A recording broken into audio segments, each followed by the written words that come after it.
அன்பு சகோதர சகோதரிகளுக்கு வணக்கம். இன்று காலை ஒரு செய்தி ஒன்று பார்த்தேன். மாணவர்கள் வீட்டில் ரெய்டு நடத்தினதாகவும் அவங்கக்கிட்ட போதைப் பொருட்கள், ஆயுதங்கள் போன்ற விஷயத்தெல்லாம் அவங்க வச்சிட்ருக்கிறதாகவும் காவல்துறை கண்டுபிடிச்சாங்க அப்படின்னு சொல்லிட்டு ஒரு நியூஸ் கேட்டேன்.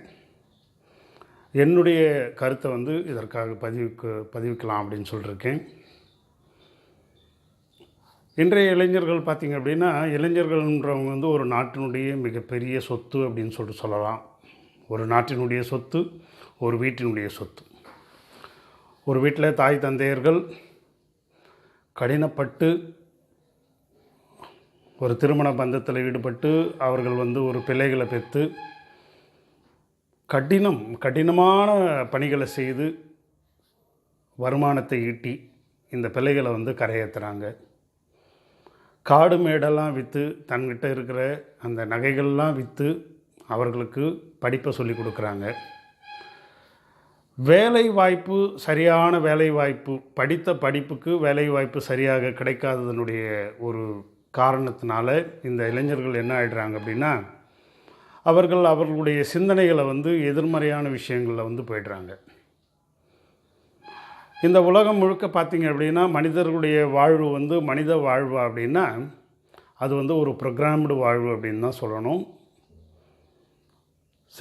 ஒரு 500 ஆண்டுகளுக்கு 5000 ஆண்டுகளுக்கு முன்னாடி வாழ்ந்த வாழ்க்கையும், காலனி ஆதிக்கத்துக்கு நம்ம வந்துட்ட பிறகு நாம் வாழ்கிற வாழ்க்கையும் டோட்டலி வித்தியாசமானது. ஏன்னா 5000 ஆண்டுகளுக்கு முன்னாடி அப் டு 3000 கிபி இன்றைக்கி 2024 நம்ம வந்துட்டோம். கிறிஸ்து பிறப்பதற்கு முன்னாலே நம்ம வச்சுப்போங்க. அப்போ அன்னைக்கு நாம் வாழ்ந்த வாழ்க்கை என்பது ஒரு மனித வாழ்வு. மனிதன் எதற்கு படைக்கப்பட்டானோ அதற்கான வாழ்வு. இன்றைக்கு நாம் வாழ்ந்துக்கிட்டு இருக்கிற வாழ்வு பார்த்திங்க அப்படின்னா, நம்ம மேல் திணிக்கப்பட்ட வாழ்வு. நீ இப்படி தான் வாழணும் அப்படின்னு சொல்லிட்டு ப்ரோக்ராம் செய்யப்பட்ட வாழ்வு. இந்த வாழ்க்கையிலேயே நம்ம பல விஷயங்களை, ஒரு மனிதனாக பிறந்த விஷயத்தை நாம் இழந்துட்டோம். ஒரு மனிதன் எவ்வாறு இருக்க வேண்டும், அன்பு, கருணை, தயை, அவன் ஆனந்தம், அமைதி, இதெல்லாம் அனுபவித்து ஒரு சாந்தி சமாதானத்தை அனுபவித்து ஒரு உயர்ந்த நிலையை அடையிறது அப்படின்றதையே நம்ம இன்றைக்கி இழந்துட்டோம். இன்றைக்கி வருமானம் சம்பாதிக்கணும், செலவு பண்ணணும் அப்படின்ற மாதிரியான ஒரு ப்ரோக்ராம்டில் தான் நம்ம வாழ்ந்துட்டுருக்கோம். சற்றேறக்குறைய சர்க்கஸ் கூடாரத்தில் பழக்கப்பட்ட புலிகள், சிங்கங்கள் போல தான் இந்த உலகத்தில் இந்த மக்கள் ஒரு கல்வி திட்டத்தின் மூலமாக அவர்களுடைய அந்த சிந்தனைகள் ஒரு சட்ட திட்டத்துக்கு ஒரு கட்டுப்பட்டு நடக்கக்கூடிய அளவில் கொண்டு வந்துட்டாங்க. இன்றைக்கி மனித வாழ்வே அல்ல. மனித வாழ்வு டோட்டலாக அது மாடிஃபை பண்ணப்பட்ட இந்த ஜெனட்டிக் மாடிஃபிகேஷனில் இருந்து, ஜீன்ஸ் மாடிஃபிகேஷனில் இருந்து, இன்றைக்கி வாழ்வியல் மாடிஃபிகேஷன்லேருந்து எல்லாமே சாத்தியமாகி போச்சு. இதுதான் இது சாத்தியமா அப்படின்னா இது சாத்தியம். இப்போ ஜெனட்டிக்ஸில் இருந்து தான் எல்லாமே வருது. இப்போ நம்மளுடைய தாய் தந்தருடைய அந்த சிந்தனை தான் எல்லாருக்கும் வருது அப்படின்னா அது கிடையவே கிடையாது. இப்போ தந்தை ரொம்ப சத்தியவானாக வாழ்ந்திருப்பார், ஆனால் பிள்ளை பொறுக்கி புறம்போக்காக வாழறதுக்கான சூழ்நிலை. தந்தை குடிகாரராக இருப்பார், பிள்ளை நல்ல ஒரு புத்திமானாக இருக்கக்கூடிய ஒரு சூழ்நிலை. இதெல்லாம் நீங்கள் பார்த்தீங்க அப்படின்னா இது இந்த சூழல் ஒரு மனிதனை மாற்றி விடுகிறது. இதுதான் எபிஜெனட்டிக்ஸ் அப்படின்னு சொல்லிட்டு டாக்டர் ப்ரூஸ் லிப்டன் அவர்கள் சொல்கிறார். அப்போது ஒரு விஷயத்தை இந்த திரைத்துறை, அதாவது ஊடகங்கள் என்ன பண்ணுது அப்படின்னா, இப்படித்தான் வாழ வேண்டும் என்று ஒரு விதமான ஒரு ப்ரோக்ராமை நம்ம மேலே திணிச்சு இன்றைக்கி அதில் எல்லாரும் மாட்டிக்கிட்டாங்க. இன்றைக்கி என்ன அப்படின்னா, ஒவ்வொருவரும் ஒரு மிகப்பெரிய மன உளைச்சலில் இருக்கிறாங்க. இது இந்த மன உளைச்சல் எப்படின்னா, இது அன்வாரண்டட், தேவையில்லாமல் நமக்கு நாமே ஏற்படுத்தி கொண்ட ஒரு விஷயம். இப்போது உண்பது ஒரு பிடி, உடுத்துவது ஒரு முழம்னு அவை பிராட்டி சொன்னாங்க. அதே மாதிரி சாப்பிட்றது 3 வேளை. மிஞ்சி போச்சுன்னா 4 இட்லி ஒரு வேளை அப்படின்னா மதியம் ஒரு கவளம் சாப்பாடு சாப்பிட போகிறோம். 32 கவளம் நம்மளோட கைப்பிடியில் 32 அளவு நம்ம சாப்பிட்டாலே நமக்கு போதுமானது அப்படின்னு சொல்லிட்டு சொல்கிறாங்க. இரவு ஒரு வேளை சாப்பாடு சாப்பிட போகிறோம். அது உழைப்புக்கு ஏற்ற மாதிரி இருக்க போகுது. அப்போது இந்தளவு எளிமையான இருந்த ஒரு வாழ்க்கையை இன்றைக்கி எதையோ நோக்கி போகும். இவ்வளோ சம்பாதிக்கணும், அவ்வளோ சம்பாதிக்கணும்னு சொல்லிட்டு நம்முடைய மனதில் ஒரு ப்ரோக்ராமை ஏற்படுத்தி விட்டார்கள். இந்த ப்ரோக்ராம்னால் என்ன ஆகுது அப்படின்னா, படித்துட்டு வெளியில் வர்ற அந்த இளைஞர்களுக்கு மிகப்பெரிய ஒரு மன அழுத்தம் அவர்களுக்கு இருக்குது. எதையாவது சாதிக்கணும், நம்ம வந்து இவ்வளோ ரூபாய் செலவு பண்ணி படிக்க வச்சுட்டாங்க அப்படின்னு சொல்லிட்டு ஒரு விதம். 2வது, படிக்கிற காலகட்டத்திலேயே நம்முடைய தாய் தந்தையர்கள் எந்த அளவுக்கு தியாக உணர்வோடு நம்மளை வந்து கஷ்டப்பட்டு கடினப்பட்டு நம்மளை வந்து படிக்க வச்சாங்க அப்படின்றத உணராமல் இந்த போதைப் பொருட்கள் இவர்களுக்கு சகட்டு மேனிக்கு கிடைக்க செய்கிற அளவுக்கு ஒரு சூழ்ச்சி வந்து இந்த உலகத்திலே நடந்து கொண்டிருக்கிறது. அது காரணம் என்ன அப்படின்னா, ஒரு இளைஞன் அவனுடைய விந்து சக்தி பூரணமாக இருந்து அவன் பூரணமான அறிவுடன் ஞானத்துடன் இருந்தான் அப்படின்னா அவன் ஒரு மிகப்பெரிய ஒரு சாதனைகளை படைக்கக்கூடிய நிலையில் இருப்பான். அவன் சுயசிந்தனையான ஒரு நிலையில் இருப்பான் அவன். ஆனால் அந்த சுயசிந்தனை வந்துவிடக்கூடாது அப்படின்னு சொல்லிட்டு ஒரு சாராரனுடைய ஒரு நிலை. இன்றைக்கி பார்த்திங்க அப்படின்னா, இந்த போதைப் பொருள்கள் வந்து இந்த உலகத்தில் இந்த அளவுக்கு வந்து கொடி கட்டி பறக்கிற அளவுக்கு ஆகிப்போச்சு. இதுவும் வந்து ஒரு விதத்தில் வந்து நம்மளுடைய இளைஞர்களை அவர்களுடைய எண்ணங்களுக்கு அடிமைப்படுத்துவதற்காக நமக்கு கொடுக்கக்கூடிய விஷயந்தான் இந்த போதைப் பொருள்.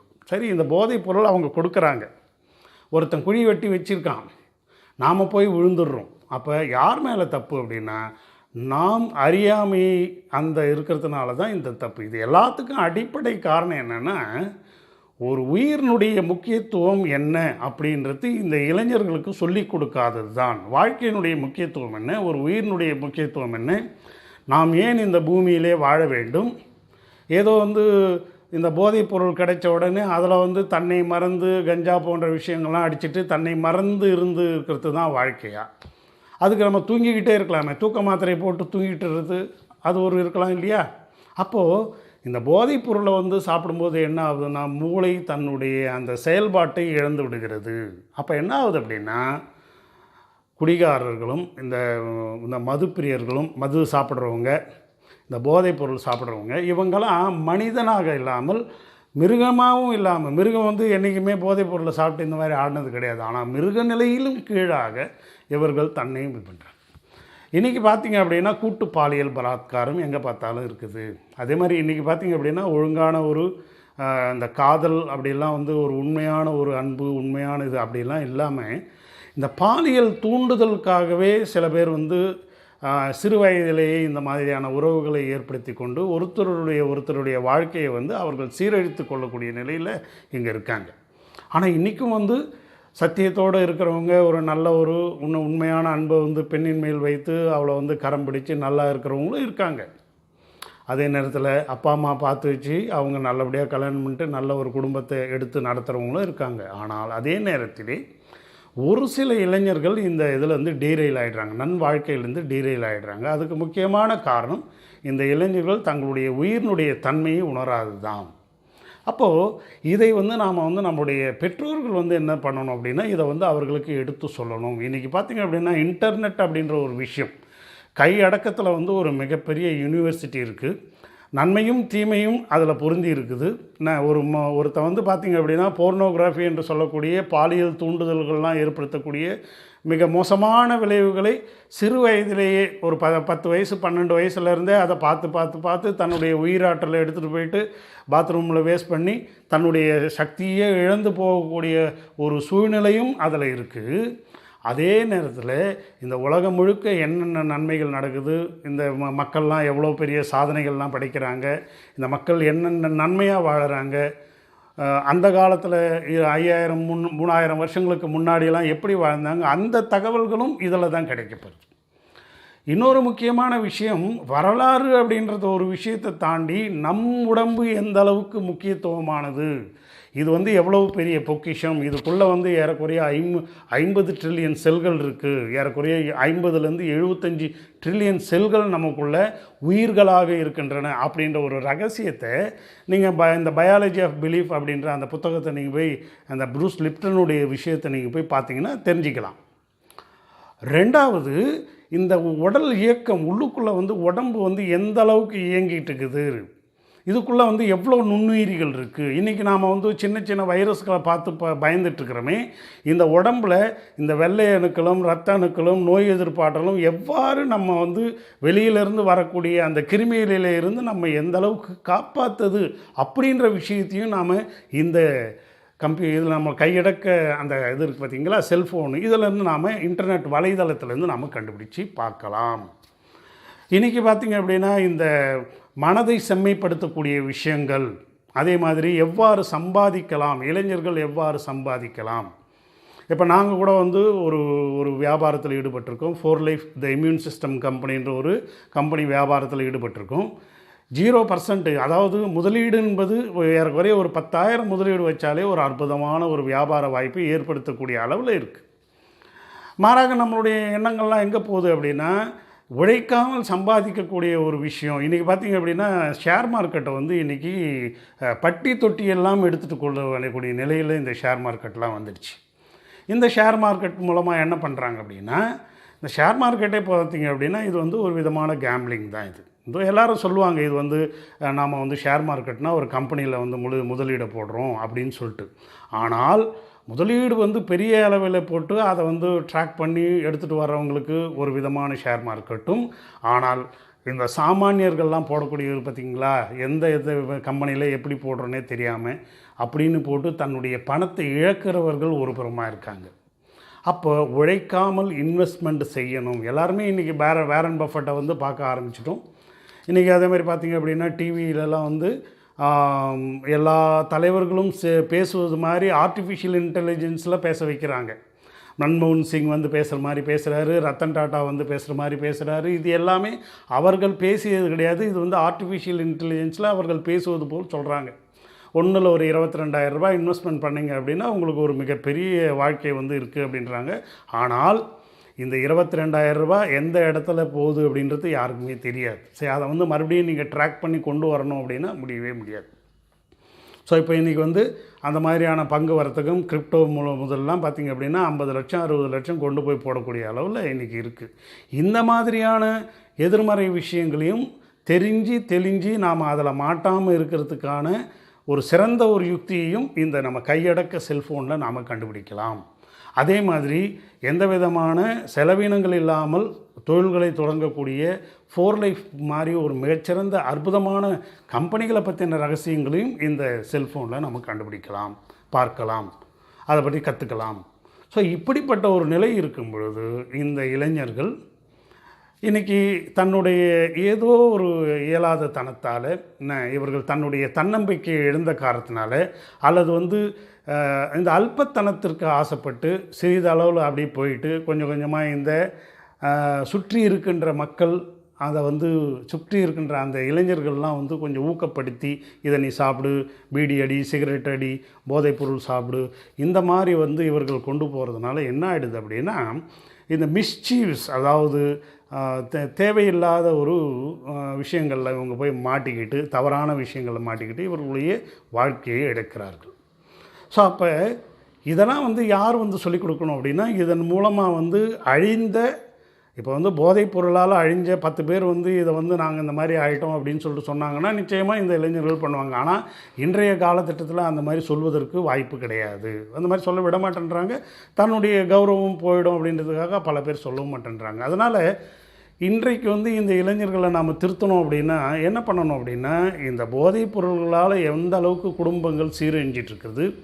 இன்றைக்கி வந்து பார்த்திங்க அப்படின்னா இந்த சாராயம் என்று சொல்லக்கூடியதுனால எத்தனை இளம் விதவைகள் தன்னுடைய வாழ்க்கையில் வந்து கஷ்டப்பட்டுருக்கிறாங்க, எத்தனை குழந்தைகள் தன்னுடைய படிப்பை வந்து சரியாக படிக்க முடியாமல் கஷ்டப்பட்டுருக்காங்க. அவர்கள் வந்து சமூக விரோதிகளின் கையில் அகப்பட்டு கொள்கிறார்கள். அதன் மூலமாக மிகப்பெரிய ஒரு கொடுமைகளை அவர்கள் அனுபவித்து வருகிறார்கள். இதெல்லாம் நாம் வந்து புரிஞ்சு நம்ம நடத்துக்கிட்டோம் அப்படின்னா இளைஞர்கள் இந்த போதையின் பாதையில் போக வேண்டிய அவசியம் இல்லை. அதே மாதிரி இந்த முன்னோடிகள் வந்து இதில் பயணியர்ஸாக இருக்கிறவங்க எல்லாருமே வந்து அவர்களுக்கு போதையின் பாதையை வந்து போனால் எவ்வளோ வந்து கெடுதலாக இருக்குது, தன்னுடைய வாழ்க்கையை இழக்கக்கூடிய ஒரு நிலை இருக்குது. இது எல்லாம் விட ஒரு மிக உயர்ந்த நிலை. நாம் வந்து வாழ்க்கையை வந்து சத்திய தர்மத்தோடு வாழ்ந்தோம் அப்படின்னா, அன்பு தயை கருணையோடு வாழ்ந்தோம்னா நாம் வந்து இறைநிலையே அடையலாம், இறைநிலையே உணரலாம் அப்படின்ற அளவுக்கு நம்மக்கிட்ட இங்கே சாத்தியக்கூறுகள்லாம் இருக்குது அப்படின்றத இந்த இளைஞர்கள் புரிந்து கொள்ள வேண்டும். அதே நேரத்தில் மனிதனாக பிறந்தவன் வந்து பார்த்திங்க அப்படின்னா பிறரை நம்பிதான் வாழ வேண்டும் என்ற அவசியம் கிடையாது. தனக்குள்ளே இருக்கின்ற ஆத்ம சக்தியை அவர்கள் உணர்ந்து கொண்டார்கள் என்றால் பிறர் கையேந்தாமலேயே நாம் வாழக்கூடிய அளவில் இதுக்குள்ளேயே இந்த உடம்பு வந்து அவ்வளவு ரகசியங்களை இந்த என்ஜான் உடம்பில் வந்து இந்த 206 எலும்புகளுக்கு மேலே ஒரு தோல் மாதிரி போட்டு போர்த்தி வச்சுட்டு இருக்கிற இந்த அற்புதமான பொக்கிஷம் கற்பக விருஷம் இதில் வந்து அவ்வளோ விஷயங்கள் இருக்கிறது. இதை வந்து இளைஞர்கள் புரிஞ்சுக்கணும். அந்த மாதிரி புரிஞ்சிக்கக்கூடிய விஷயங்களும் இந்த இன்டர்நெட்டில் தான் நமக்கு இருக்குது. ஸோ நமக்குள்ளேயே இருக்கின்ற அந்த ஒளி, நமக்குள்ளேயே ஒரு போதைப்பொருள் இருக்குது, மிகப்பெரிய மது இருக்குது நமக்குள்ளே. அது எப்படி அப்படின்னா, மிகச்சிறந்த தியானத்தை செய்பவர்கள் தன்னுடைய சுக்கிலத்தை பானம் செய்து சிரசிலே இருந்து அந்த இடத்துல இருந்து வந்ததுன்னா அப்போ தான் இந்த உடம்பு வந்து அழியாத பெருநிலை அடையும் அப்படின்றத வந்து சித்தர்கள் இன்றைக்கி ப்ரூவ் பண்ணியிருக்காங்க. ஆனால் அந்த போதையை வந்து உணரணும் அப்படின்னா நம்ம என்ன பண்ணணும், நம்முடைய வாழ்க்கையில் ஒழுக்க சிந்தனைகளோடு வாழணும். இந்த காதல் போன்ற விஷயங்களெல்லாம் காதலாக பார்க்கணும், அன்பாக பார்க்கணும். மாறாக வந்து இந்த திரைப்படங்களில் வந்து போகிற மாதிரி இப்போது அந்த ஆணும் பெண்ணும் சாதாரணமாக ஒருவர் சந்திச்சிக்கும் போது அந்த எலக்ட்ரிசிட்டிலாம் பாயுதா, அதெல்லாம் கிடையாது. ஆனால் இது வந்து ஒரு 50-60 வருஷமாக வந்து என்ன பண்ணிட்டாங்க அப்படின்னா, இவர்கள் வந்து இப்போது ஒரு 60 வருஷத்துக்கு முன்னாடியெல்லாம் பாருங்களேன், ஒரு ஆணும் பெண்ணும் வந்து பார்க்கும் பொழுது இன்றைய ஒரு கவர்ச்சி வந்து அன்றைக்கி இருந்ததானே கிடையாது. ஆனால் இன்றைக்கி பார்த்திங்க அப்படின்னா ஒரு பெண்ணை வந்து மிகப்பெரிய ஒரு கவர்ச்சி பொருளாகவும் ஒரு போக பொருளாகவும் இந்த திரைத்துறையினர் இவங்க சித்தரிச்சிட்டாங்க. அப்போ என்ன ஆகுது அப்படின்னா, ஈவன் அந்த திரைத்துறையினரில் இருக்கிறவங்களையே வந்து பல பேர் வந்து அனுபவிக்கணும்னு சொல்லிட்டு அவர்களுக்கு மிகப்பெரிய பாலியல் தொந்தரவுகள்லாம் கொடுக்கறது இன்றைக்கி நம்ம பார்த்துட்ருக்குறோம். அதாவது எதை வந்து எவன் எடுக்கிறானோ அதுவே அவனுக்கு வந்து வினையாக முடியும் அப்படின்றது மாதிரி, கத்தி எடுத்தவனுக்கு கத்தியில் தான் சாவு, போதைப் பொருளை வந்து எடுத்தவனுக்கு போதைப் பொருளில் தான் சாவு அப்படின்ற மாதிரியா இன்றைக்கி வந்து அப்படிப்பட்ட ஒரு நிலையில் இந்த திரைத்துறையினர் வந்து சாதாரணமாக இருக்கின்ற அந்த உணர்ச்சி, ஒரு காதல் உணர்ச்சின்றது வந்து அன்பு உணர்ச்சின்றது வந்து சாதாரணமானது. இப்போ வந்து ஒரு விலங்குகள் ஒன்றோட ஒன்று பார்த்தா அது பருவமாக இருந்ததுன்னா ஒன்றோட ஒன்று மேட் பண்ணி அதுங்க வந்து தன்னுடைய சந்ததிகளை விருத்தி பண்ணக்கூடிய அளவில் தான் இந்த உணர்ச்சி இருந்தது. ஆனால் இந்த உணர்ச்சியை மிகப்பெரிய அளவில் குக்குடப் பண்ணி இதை திரையில் இந்த கேமராவை இப்படி வச்சு அப்படி வச்சு இந்த மாதிரி வச்சு அப்படி வச்சு இப்படிலாம் வச்சு அந்த பூஸ்ட் பண்ணி விட்டுட்ட உடனே, இந்த போதை அது உள்ளே சேர்ந்த உடனே இந்த கற்பனை ஃபேண்டசியில் வந்து இந்த இளைஞர்கள் வாழும்பொழுது, ஈவன் அந்த திரைத்துறையினரே வாழும்பொழுது இந்த போதை வந்து உள்ளே வந்து சேர்ந்தது அப்படின்னா இவங்க வந்து அங்கே பாலியல் பிரச்சனைகள் வருகின்றது, வன்புணர்ச்சி போன்ற பிரச்சனைகள் வருது, பாலியல் கொடுமைகள் போன்ற பிரச்சனைகள்லாம் வருது. இதை தான் வந்து அடிப்படையாக ஒரு உணர்வாக பார்க்கணும், ஒரு அன்பாக பார்க்கணும். எல்லாமே குக்குடப் பண்ணி அதுதான் இந்த விபச்சார ஊடகங்கள்லாம் வந்து அதை தான் பண்ணுது. ஏன்னா அவர்கள் வியாபாரம், அவர்களுடைய வந்து டிவி பார்க்கணும், இந்த டிஆர்பி ரேட்டிங் அதிகமாகணும், அவர்களுடைய அந்த காப்பீஸ்லாம் அதிகமாக சேல் ஆகணும். இன்றைக்கி வந்து யூடியூப்பில் வந்து அவர்களுக்கு வந்து லைக்ஸ் அதிகமாக வரணும், அவர்களுக்கு வருமானம் வரணுன்றதுக்காக என்னென்ன விஷயங்கள்லாம் செய்யக்கூடாதோ அந்தந்த விஷயங்கள், ஈவன் கணவன் மனைவியை இன்றைக்கி வந்து ஒரு யூடியூப் மாதிரி வச்சுட்டு இந்த மாதிரியான பாலியல் சீண்டல்கள்லாம் தூண்டக்கூடிய, இளைஞர்களுக்கு தூண்டக்கூடிய இந்த மாதிரியான விஷயங்கள்லாம் இவர்கள் செய்து கொண்டிருக்கிறார்கள். இதுதான் இன்றைக்கி வந்து ஒரு மிகப்பெரிய வருத்தத்துக்குரிய ஒரு விஷயமாக வந்து நான் பார்க்குறேன். எனவே இந்த இளைஞர்கள் யானையை பிடிக்கிறதுக்கு வந்து ஒரு குழி தோண்டி அதில் வந்து 4 கரும்பு இதெல்லாம் போட்டு ஒரு 4 ஓலையெல்லாம் போட்டு வச்சுருப்பாங்க. அந்த மாதிரி தான் இன்றைய தினத்தில் வந்து மிகப்பெரிய ஒரு சூழ்ச்சி வந்து இந்த இளைஞர்களை வந்து அவருடைய வாழ்க்கையை கெடுப்பதற்காக நடந்து கொண்டிருக்கிறது. அவர்கள் மேல் அவர்களே அறியாமல் திணிக்கப்படுகிறது. அதுதான் நான் சொல்லுவேன்.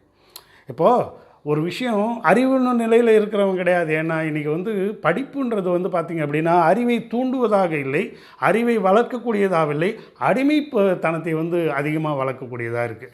இப்போ ஒருத்தரை பார்த்து ஒருவர் இவர்கள் வாழ்க்கையை வாழ வேண்டும் என்று இருக்கிறார்கள். அப்போ வந்து தன்னுடன் படித்தவன் ஒருவன் நன்கு நிலையில் படிச்சுட்டு நல்ல நிலையில் இருக்கிறான், அதே மாதிரி வாழ்க்கை நமக்கு வரவில்லையே என்ற இந்த ஏக்கத்திலையும் இதுலேயும் வந்து இவர்கள் போய்டுறாங்க. ஆனால் நமக்கு ஒவ்வொருவருக்கும் ஒரு தனித்திறமை இருக்கிறது. அந்த தனித்திறமையை நாம் வளர்த்து கொண்டோமானால் நாம் மிகச்சிறந்த ஒரு நிலையை நாம் அடையலாம். அது மட்டும் இல்லை, இந்த பொருளாதார அடிமை திட்டத்துக்காக தான் நம்ம பிறந்தவங்க கிடையாது. நாம் வந்து வாழ்க்கையிலே ஞான நிலையிலே, உயர்ந்த நிலையிலே அன்பு, தயை, கருணை போன்ற விஷயங்கள்லாம் அனுபவித்து மகாநிலையை அடையலாம், மகான் நிலையை அடையலாம். இந்த மனித வாழ்வை மகத்தான ஒரு இறைநிலை வாழ்க்கையாக நாம் உணர்வு நிலையிலே நாம் மாற்றலாம் அப்படின்றத இந்த இளைஞர்கள் புரிந்து கொள்ள வேண்டும். இதுகாரம் இன்றைய வயதானவங்க கூட சரி, தனக்கு ஏற்பட்ட பிரச்சனைகள் ஏதாவது இதெல்லாம் யூடியூப்பில் போட்டு, இப்போ வந்து யூடியூப்லனா வந்து பல பேர் வந்து பாராட்ட வேண்டுமென்ட்டு இன்றைக்கி பார்த்திங்க அப்படின்னா இந்த சமையல் போன்ற விஷயங்கள்லாம், இந்த சின்ன சின்ன டான்ஸ் மூமெண்ட்டுகள், இந்த அதாவது காம இச்சைகளை தூண்டக்கூடிய அளவில் வந்து அதை ஒரு மாதிரி இந்த உடம்பை வந்து ஆட்டி காட்டுறது, திறந்து காட்டுறது, இப்படிலாம் இருக்கிற அந்த விஷயங்கள்லாம் போயிட்டு இந்த எதிர்கால சந்ததிகளுக்கு வந்து எது தேவை? ஏன்னா நாம் ஒரு குறிப்பிட்ட காலம்தான் வாழ போகிறோம். அதுக்கப்புறம் என்ன தான் நம்ம முடி மன்னரெல்லாம் பிடி சாம்பல் ஆனாருன்னு தான் சொல்லுவாங்க. நீ என்ன பெரிய சிஎம்மு பிஎம்மு பெரிய இங்கிலாண்டுக்கு அரசராக இருந்தாலும் சரி, ஒரு நாள் வந்து நீ இறந்து தான் போகணும். எனவே அவர்களுக்கே தெரிய மாட்டேங்குது நம்ம ஏன் இறந்து போகிறோன்னு சொல்லிட்டு பல பேர் இன்றைக்கி பல பதவியில் இருந்து நடைப்பிணங்களாக வாழ்ந்து கொண்டிருக்கிறார்கள். அவர்களுக்கெல்லாம் இது வந்து புரிய மாட்டேங்குது. இந்த உலகம் மிகப்பெரிய ஒரு சூழ்ச்சியினுடைய இதில் பிடியில் வந்து மாட்டிக்கிட்டு நல்லதும் செய்ய முடியாமல் கெட்டதும் செய்ய முடியாமல் வாழ்க்கையை வந்து ஒரு மாதிரி வாழ்ந்துட்டுருக்குறாங்க. எனவே இதை உணர்ந்து கொண்டோமானால், உணர்ந்த ஞானிகள்லாம் தாமரையில் தண்ணி மாதிரி வாழ்ந்துட்டுருக்குறாங்க. என்ன, இவங்களுக்கு வந்து அந்த தூண்டுதல்லாம் இல்லாமல் தாமரையில் தண்ணி மாதிரி வாழ்ந்து மிகச்சிறப்பான ஒரு நிலையை இன்றைக்கும் பல பேர் அடைந்துட்டுருக்கிறார்கள். இளைஞர்கள் புரிந்து கொள்ள வேண்டும். நமக்குள்ளே ஒரு மது இருக்கிறது. அந்த மது எப்படின்னா, நம்ம வந்து இது நம்ம சுக்கிலத்தினருக்கு வந்து பார்த்திங்களா, அதை பிரம்மச்சரிய விரதம் இருந்து சரியான வயதில் ஒரு பெண்ணை திருமணம் செய்து கொண்டு அந்த பெண்ணோடு மட்டும் நல்லா வாழ்ந்து நம்மளால் முடிஞ்ச சம்பாத்தியத்தை சம்பாதிச்சு சிறந்த ஒரு வாழ்க்கையை அனுபவிச்சுட்டு இந்த ஞான நிலையிலே நாம் வந்தோம் அப்படின்னா மிகச்சிறந்த ஒரு தெய்வ நிலையை அடைவதற்கான ஒரு சாத்தியக்கூறுகள் இந்த வாழ்க்கையை நமக்கு கொடுத்துருக்கிறது. இந்த வாழ்க்கையை நமக்கு வந்து ஏதோ ஒன்றும் கொடுக்கணும்லாம் நினைக்காதீங்க, எதுவுமே இல்லைன்னு நினைக்காதீங்க. மிக மிக அற்புதமான பொக்கிஷத்தை நம்ம கையில் கொடுத்துருக்கு. இதை உணராத இளைஞர்கள் தன்னை பாழ்படுத்தி கொள்கிறார்கள். அதை உணராத சில அந்த அதிகாரத்திலே இருப்பவர்கள் அந்த அதிகாரத்தினுடைய துணையோடு மக்களை சீர்கெடுக்கும் ஒரு நிலையில் வந்து இந்த உலகத்தில் ஆழ்ந்துட்டாங்க. இதுதான் நடக்கிற உண்மை. ஸோ இந்த உண்மையை நீங்கள் புரிந்து கொண்டு மனிதனாக வாழ வேண்டும். மனிதனாக வாழ்ந்து அவன் தெய்வ நிலையை அடைய வேண்டும். இந்த இடைப்பட்ட காலத்திலே இந்த வாழும் வாழ்க்கைக்கு ஒரு பொருளாதாரம், சிறு பொருளாதாரம் போதுமென்ற மனசை பொன் செய்யும் மருந்து என்ற நிலை ஒரு சிறு பொருளாதாரத்தை இவங்க நாடி மிகச்சிறந்த வாழ்க்கையை வாழ வேண்டும். இது மாறும் கேட்கிறோம். எல்லாம் வல்ல பிரபஞ்சம் இதற்கு துணை செய்யட்டும். ஒரு இளைஞர்கள் கூட இந்த பாலியல் வக்கரங்கள் அதே மாதிரி இந்த போதையினுடைய பாதையிலே செல்லக்கூடாது என்று இந்த பிரபஞ்சத்திடம் என்னுடைய கோரிக்கையை வைக்கிறேன். எல்லாம் அல்ல இறை சக்தி, இயற்கை இறையாற்றல் அதற்கு துணை செய்யட்டும் என்று நாம் முடிக்கிறோம். நன்றி, வணக்கம்.